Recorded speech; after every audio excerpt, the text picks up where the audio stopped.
Christine, we've been talking about student debt. Of course, a big aspect of that are rising tuition fees. Tuition fees since about 1990 have been rising at well more than the inflation rate. Why is that? Actually, since the last 10 years, they've risen at double the rate of inflation. And part of the reason, or a big chunk of the reason for that, is the way that universities are funded. There are really only a few sources of funding for universities in Canada. There's government funding, which taxpayers pay through their taxes. There's tuition, and there's a small amount of fundraising and philanthropy.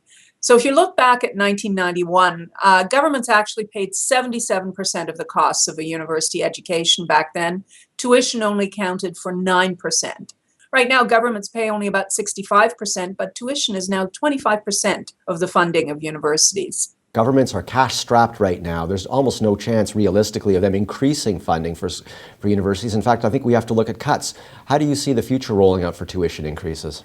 Well, across the country, many governments are keeping tuition at a minimum, and that is making life difficult for universities. They're having to deal with quite an increase in students, and in fact, a 75% growth rate over the last number of years. We've now got 1 million students full-time at universities.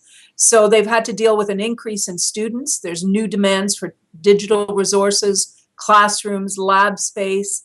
And one of the things universities do spend money on increasingly is student assistance, scholarships and bursaries for kids who can't go to university or who need help. Universities spend about $1.6 billion a year on student assistance, and that's a figure that's grown quite a bit. All right, thanks very much, Christine. It sounds like the outlook is continued pressure on tuitions and on students trying to afford university. Thanks very much.